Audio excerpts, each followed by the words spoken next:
To people outside the United States, the candidate selection process can seem long and incomprehensible. Jonathan Kay is a columnist for Canada's National Post and the editor of Walrus magazine. I asked him how the anti-establishment candidacy of Donald Trump is seen internationally.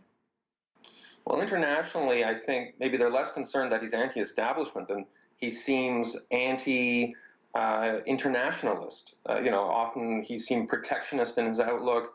He's seemed blustery. He's been demagogic. He's attacked Mexicans.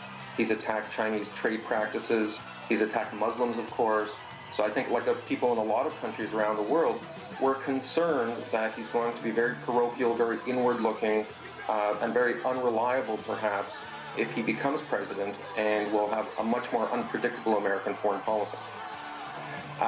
We've just had 7 years of Barack Obama as president in the United States, and I can say that here in Canada, we have a lot of respect for Barack Obama. In fact, there's been articles in newspapers over the last few years saying, where's our Barack Obama here in Canada? And some have compared Canadian Prime Minister Justin Trudeau to Barack Obama, and that's seen as a favorable comparison. There are still 6 Republican candidates for the presidency. The South Carolina primary results, obviously, the results will whittle this race down to fewer. Are the intricacies of this process appreciated outside of America?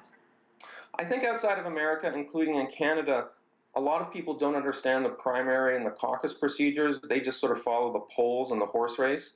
The interesting thing, of course, is that for a lot of Canadians, as controversial as Donald Trump is, he isn't even, for some of us, the scariest person in the race.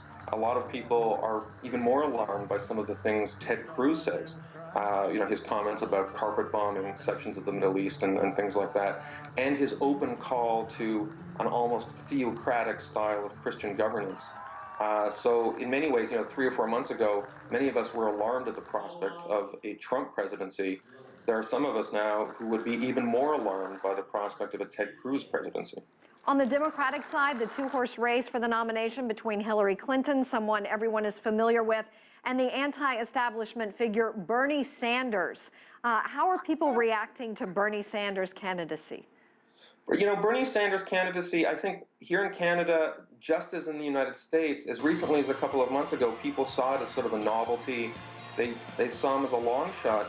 But now that people have taken a closer look at Bernie Sanders, I think here in Canada, and maybe even in Europe, they're looking at him as a very progressive guy who a lot of his political positions are very similar to the political positions you'd see in other Western democracies. The call for universal health care, for instance, which is completely uncontroversial in Western Europe, and in Canada we've had that for decades. So in many ways, we look at Bernie Sanders as sort of almost a Canadian-style politician or a Western European-style politician campaigning to become president of the United States. No surprise that he comes from Vermont, on the Canadian border, which in many of its attitudes is actually very similar to some of the left-of-center attitudes you see in Canada. If he were to somehow become president, you would have someone in the White House whose positions on things is almost identical to that of Prime Minister Trudeau here in Canada. Jonathan, who do you think is going to be the next American president? Rubio.